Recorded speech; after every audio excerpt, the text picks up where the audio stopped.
نحمده ونصلي ونسلم على سيدنا ومولانا محمد النبي الأمين المكين الحنين الكريم الرؤوف الرحيم. أما بعد فأعوذ بالله من الشيطان الرجيم. بسم الله الرحمن الرحيم. فقد قال الله تبارك وتعالى في الكلام المجيد وفرقان حميد: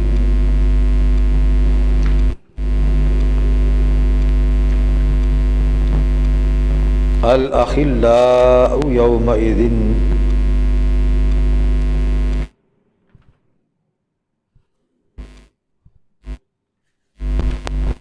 بعضهم لبعض عدو إلا المتقين. صدق الله مولانا العظيم وبلغنا رسوله النبي الكريم الأمين، ونحن على ذلك لمن الشاهدين والشاكرين، والحمد لله رب العالمين.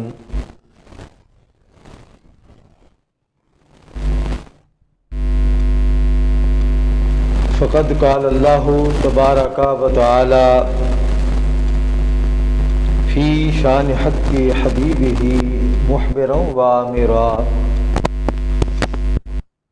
إن الله وملائكته يصلون على النبي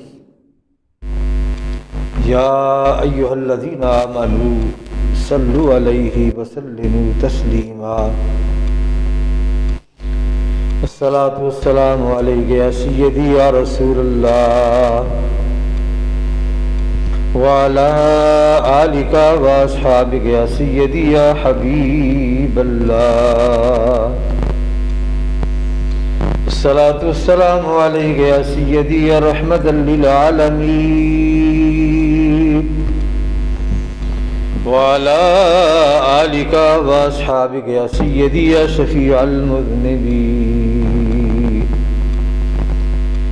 الصلاة والسلام عليك يا سيدي يا رحمة للعالمين، وعلى آلك وأصحابك يا سيدي يا خاتم النبيين والمرسلين، والحمد لله رب العالمين.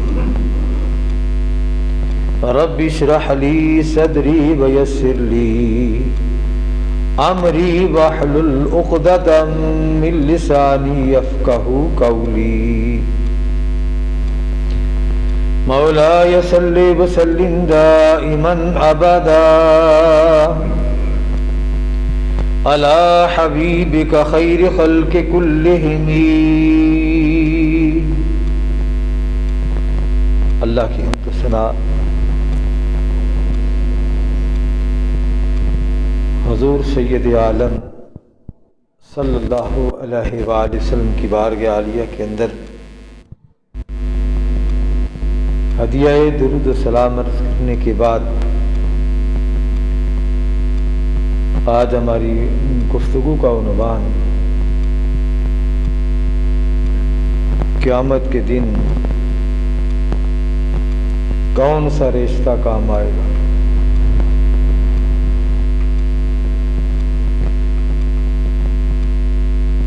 اس ضمن میں ہم نے سورہ زخرف کی آیت نمبر 67 تلاوت کرنے کا شرف حاصل کیا ہے. اللہ رب العزت اپنی لاریب کتاب کے اندر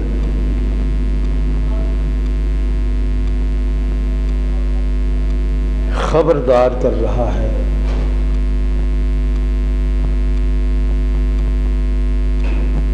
الأخلاء يومئذ بعضهم لبعض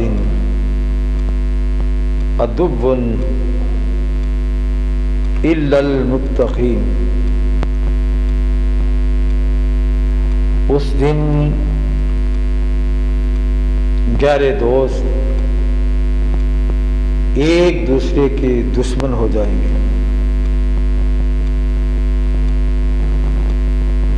سوائے متقین کے، پرہیزگار لوگوں کے۔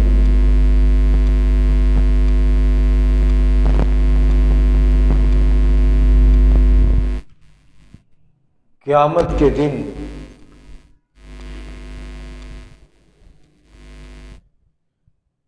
دنیاوی رشتے تو دنیا کی لالچ کی خاطر، دنیاوی طمع کے لیے کسی کے ساتھ کوئی دوستی رشتہ داری کی جاتی ہے، اللہ خبردار کر رہا ہے کہ قیامت کے دن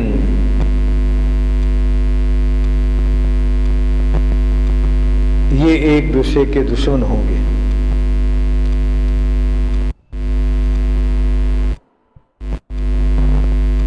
دوسرے مقام پہ اللہ کریم نے سورہ عباسہ کے اندر مزید حقیقی رشتوں کے بارے میں بھی متنبہ فرمایا،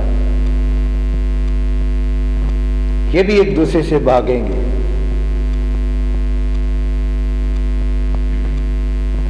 آیت نمبر 34 ہے،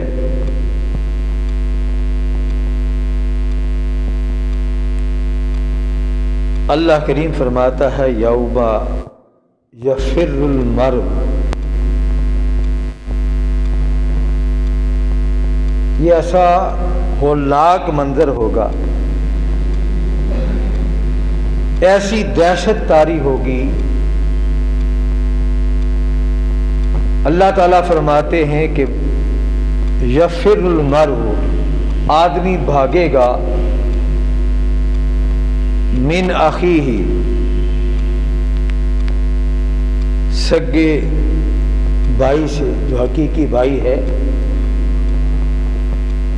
اس سے بھاگے گا۔ فرمایا یہی بات نہیں، اس سے آگے فَبِأُمِّهِ،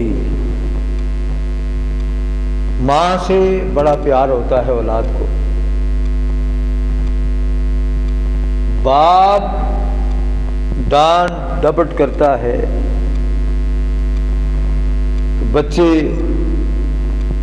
اپنی ماں کی آغوش میں پناہ لینے کی کوشش کرتے ہیں۔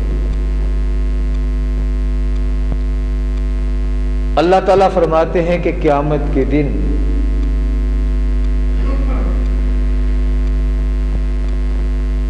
وہ اپنی ماں سے بھی بھاگے گا، وہ ابیہ، اور باپ سے بھی بھاگے گا، وہ صاحبتہ، اور وہ بیوی جس کے ساتھ بڑے دعوے کر رکھے تھے کہ تجھ سے مجھے عشق ہے، نہ یہاں چھوڑوں گا نہ وہاں چھوڑوں گا۔ اللہ کہتا ہے قیامت کے دن وہ بیوی سے بھی بھاگے گا، وہ بنی ہی، اور بیٹوں سے بھی بھاگے گا۔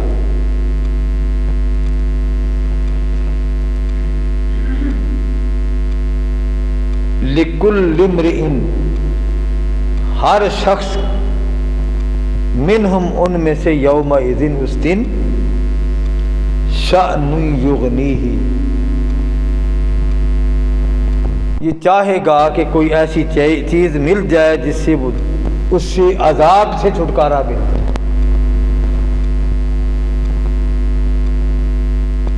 ایک ایک نیکی کے لیے وہاں ترسیں گے۔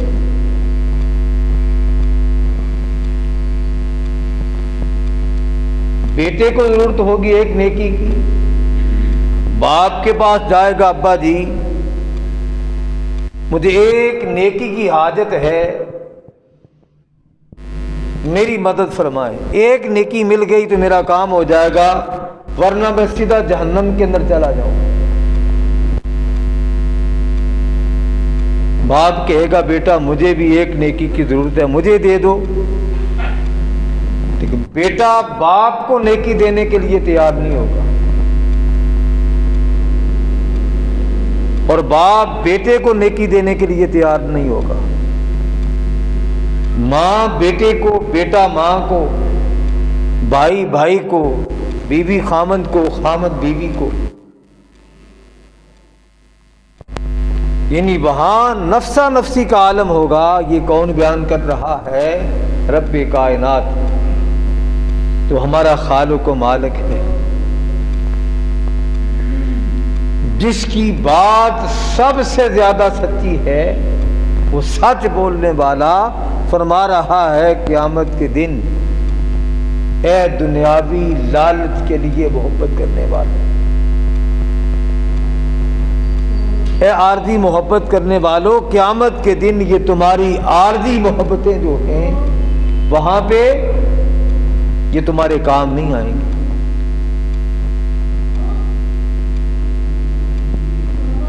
اس دن بھی کچھ چہرے ایسے ہوں گے جو تر و تازہ ہوں گے، جو خوش ہوں گے، جن پہ کسی قسم کا جن کے چہروں پہ کوئی ملال نہیں ہوگا، کوئی حزن نہیں ہوگا، کوئی غم نہیں ہوگا. اللہ کریم فرماتے ہیں الاخلاء، گہرے دوست، جنہوں نے بڑے لمبے وعدے کر رکھے تھے، قیامت کے دن وہ گہری دوستیاں ختم ہو جائیں گی. ہاں، ایک دوستی ایسی ہے جو قیامت کے دن کام آئے گی.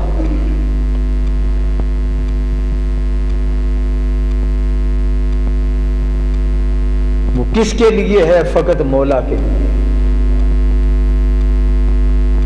کوئی ذاتی لالچ نہیں، کوئی طمع نہیں، کوئی منفعت نہیں، کوئی دنیاوی فائدہ نہیں. ایک ہی لالچ ہے کہ بس اس سے دوستی فقط اس لیے ہے کہ تاکہ اس کے ذریعے میں بھی اللہ کے قریب ہو جاؤں، مجھے بھی اللہ کی محبت نصیب ہو جائے، تاکہ میں برے کاموں سے بچ جاؤں، تاکہ میں برائی سے بچ جاؤں.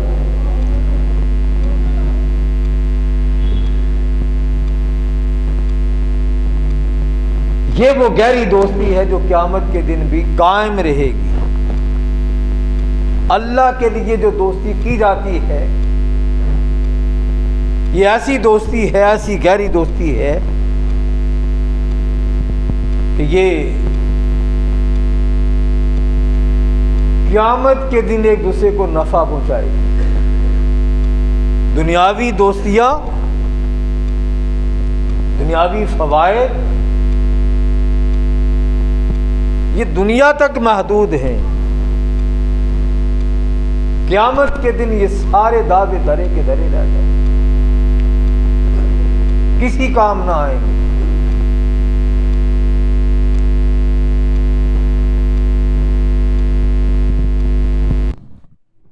اس لیے دوستی کرو، دوست بناؤ، اس لیے نہیں کہ دنیا میں مجھے فائدہ کیا دے گا، اس لیے دوست بناؤ اس سے ہمیں آخرت میں کیا فائدہ پہنچے گا، آخرت میں یہ کیا فائدہ دے گا. اللہ کے محبوب صلی اللہ تعالی علیہ وآلہ وسلم نے ارشاد فرمایا، صحیح بخاری میں ہے، صحیح مسلم میں ہے، جامعہ ترمذی میں ہے، موطا امام مالک میں ہے، صحیح ابن حبان میں ہے، اور سنن بیگی کے اندر یہ حدیث پاک حضرت ابو ہریرہ رضی اللہ تعالی عنہ بیان کرتے ہیں. وہ فرماتے ہیں کہ نبی کریم صلی اللہ علیہ وآلہ وسلم نے فرمایا 7 آدمی ایسے ہیں کہ قیامت کے دن وہ اللہ کے سائے میں ہوں گے. قیامت کے دن کوئی سایہ نہیں ہوگا. تانبے کی زمین ہوگی، وہ سوا نیزے پہ سورج پوری آب و تاب کے ساتھ چمک رہا ہوگا.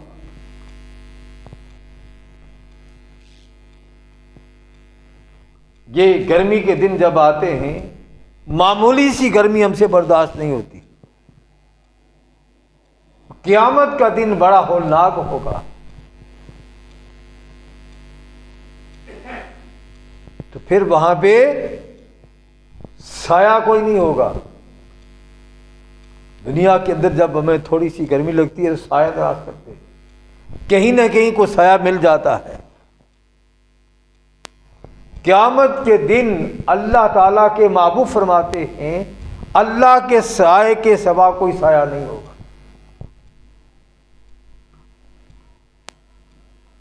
فرمایا ہاں قیامت کے دن میں 7 آدمی ایسے ہوں گے جو اللہ کے سائے میں ہوں گے.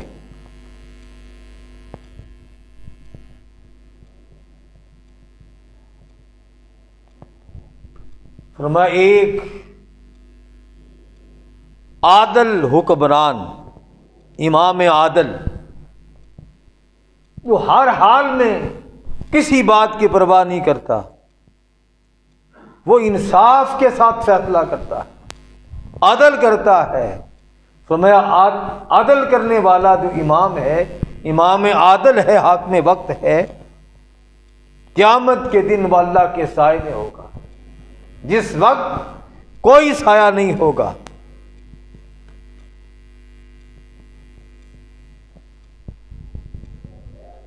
اور فرمایا دوسرا وہ شخص جو آپ نے رب کی عبادت کرتے ہوئے پروان چڑھا.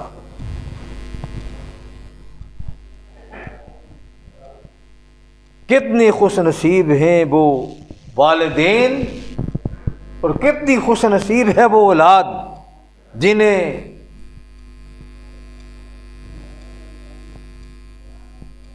اپنے گھر کے اندر دینی ماحول ملتا ہے. ماں باپ نماز روزے والے ملتے ہیں اور ان کی پرورش اللہ کی عبادت سے ہو رہی ہوتی ہے. پروان چڑھ رہے ہوتے ہیں، آپ نے والدین کو دیکھتے ہیں وہ نماز پڑھ رہے ہیں، ان کے ساتھ وہ نماز پڑھنا شروع کر دیتے ہیں. آقا کریم صلی اللہ علیہ وآلہ وسلم نے فرمایا دوسرا وہ شخص جس کی جوانی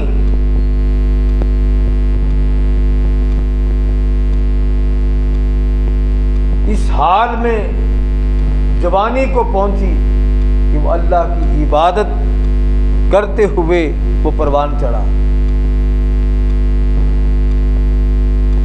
اگلی بات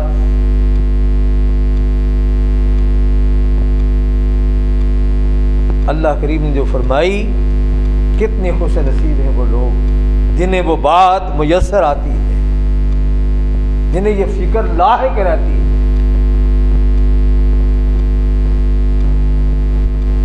بعد اپنی نمازوں کو غیبت سے برباد کر دیتے، چغلی سے برباد کر دیتے، جھوٹ بول کے برباد کر دیتے.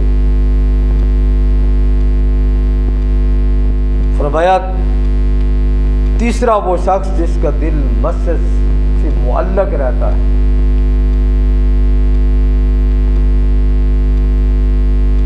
مسجد جانے کا کبھی اگر کسی وجہ سے رہ جاتا ہے، اس سے اس کی عجیب سی کیفیت ہوتی ہے کہ آج کیا وجہ ہوئی کہ تو اللہ کے گھر نہیں جا سکا۔ مساجد یہ جنت کے باغات میں سے یہ ایک باغ ہے۔ آقا کریم فرمائے ان باغوں میں چر لیا کرو، ان میں جا کے اللہ کی عبادت کیا کرو۔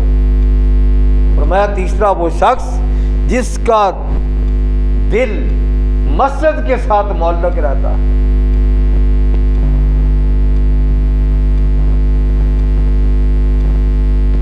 اور چوتھا وہ شخص جو اللہ کی محبت میں ایک دوسرے سے ملتا ہے، ملتے ہیں، ان کا ایک دوسرے سے ملنا کسی ذاتی فائدے کی بنا پر نہیں، ان کا میل جول فقط اللہ کی محبت کے لیے ہے۔ پتہ چلتا ہے فلاں جگہ پہ کوئی نیک بندہ آیا ہے، کوئی رشتہ داری نہیں، کوئی تعلق نہیں، کوئی واقفیت نہیں، صرف اس وجہ سے کہ وہ اللہ کا نیک بندہ ہے۔ اللہ کے نیک بندے کی صحبت بندے کو تار دیتی ہے، اس کی دنیا کو سنوار دیتی ہے، اس کی دنیا سنور جاتی ہے۔ اور اس کی ترغیب نبی کریم صلی اللہ علیہ وآلہ وسلم نے اس بنی اسرائیل کے قاتل کی بات ارشاد فرما کے، جو 100 لوگوں کا قاتل تھا، آقا کریم نے فرمایا کہ جب وہ 100 بندوں کو قتل کرنے کے بعد کسی سے پوچھا کیا میری کو بخشش ہو سکتی ہے، وہ کہا ایک ہی ذریعہ ہے، بس وہ فلاں بستی میں چلے جو وہاں کچھ لوگ نیک ہیں، اللہ کی عبادت کرتے ہیں، ان کے ساتھ مل کے اللہ کی عبادت کرو، تمہاری بخشش ہو جائے گی۔ کیا ہوا؟ راستے کے اندر ہی اس کی موت واقع ہو جاتی ہے، وہاں پہنچا نہیں۔ اب اللہ تعالی کا محبوب بیان کر رہا ہے، حدیث قدسی ہے، اس کی موت واقع ہو جاتی ہے راستے کے اندر ہی، ابھی اس بستی کے اندر پہنچتا نہیں ہے، موت پہلے واقع ہو جاتی ہے، اسے جنت کا سرٹیفکیٹ جاری کر دیا جاتا ہے۔ کوئی نماز نہیں پڑھی، کوئی روزہ نہیں رکھا، کوئی عبادت نہیں کی، ان بستی والوں کے پاس جا کے پہنچا نہیں، اب راستے کے اندر روح قبض ہو رہی ہے۔ امام بخاری بیان کر رہے ہیں،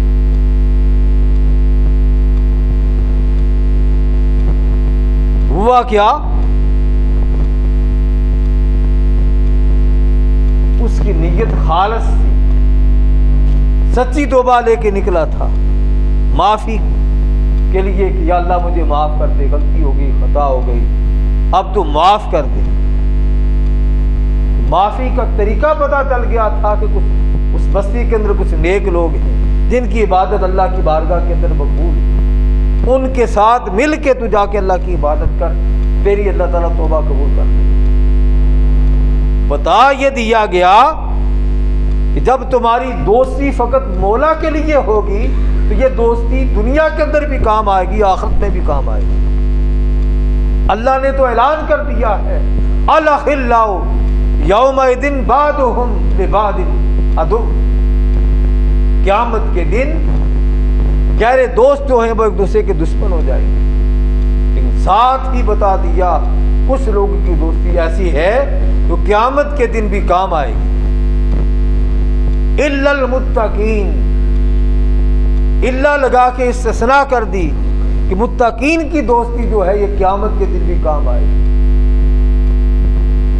تو رب کائنات نے یہاں یہ ارشاد فرما کے بتا دیا کہ دوستی کرنی ہے ان لوگوں سے کرو جو جن کا تعلق مولا کے ساتھ قائم ہے، جو اللہ والے ہیں، اللہ سے محبت کرنے والے ہیں۔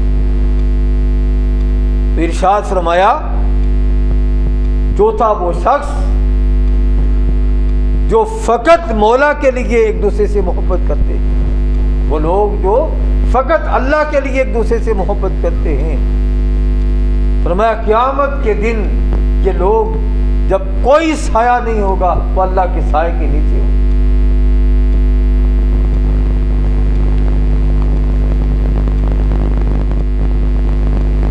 حضور نبی اکرم صلی اللہ علیہ وآلہ وسلم نے فرمایا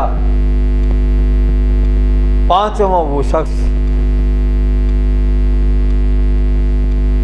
جس کو کسی مقتدر مالدار انتہائی حسین و جمیل خوبصورت عورت نے گناہ کی دعوت دی، وہ اس وجہ سے اس کے قریب نہیں گیا کہ میرا مولا ناراض ہو جائے. اللہ کی خاطر اس نے اس کی دعوت کو ٹھکرا دیا.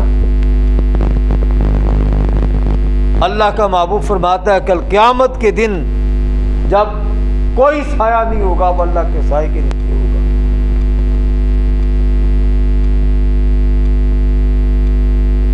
اسی طرح فرمایا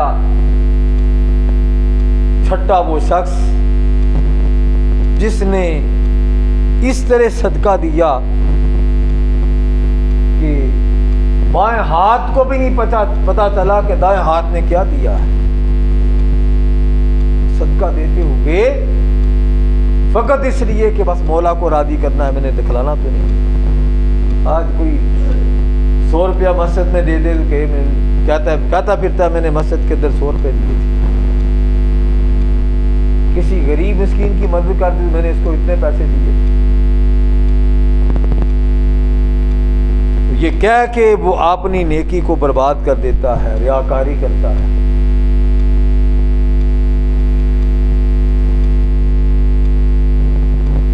ساتواں وہ شخص جس نے تنہائی میں اللہ کو یاد کیا،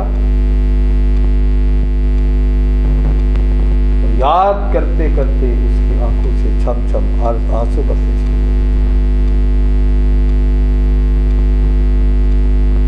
فرمایا یہ وہ 7 لوگ ہیں جو قیامت کے دن جب کوئی دوستی کام نہیں آئے گی، یہ وہ لوگ ہیں یہ اللہ کے سائے کے نیچے ہوں گے اور پھر تنہا یہ اس سائے کے نیچے نہیں ہوں گے. آقا کریم صلی اللہ علیہ وآلہ وسلم نے فرمایا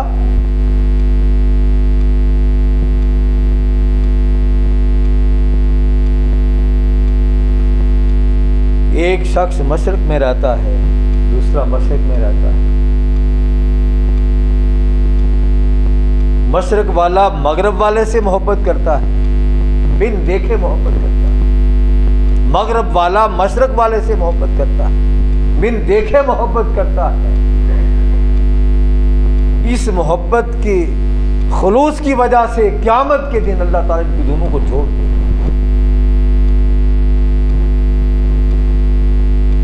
حضرت ابو ذر رضی اللہ تعالی عنہ ہمت باندھی اور عرض کی یا رسول اللہ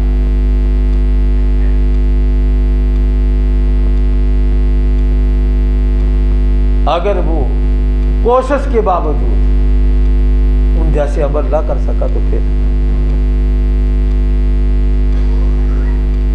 مغرب والا یا مشرق والا جو ہے اس کے عمل اچھے ہوں گے، نیک ہوگا، پرہیزگار ہوگا، متقی، اللہ والا ہوگا، اللہ سے محبت کرنے والا ہوگا، وہ تو اللہ کے سائے کے نیچے ہوگا، اللہ کے قریب ہوگا. لیکن وہ شخص جو اسے محبت کرنے والا مشرق میں رہتا تھا یا مغرب میں رہتا تھا یا جنوب میں رہتا تھا یا شمال میں رہتا تھا، وہ کوشش کے باوجود کہ میں بھی اس جیسے عمل کر لوں، میں بھی نیکیاں زیادہ جمع کر لوں، میں بھی نماز کی پابندی کر لوں، میں بھی فرائض کی پابندی کر لوں، میں بھی نوافل کی پابندی کر لوں.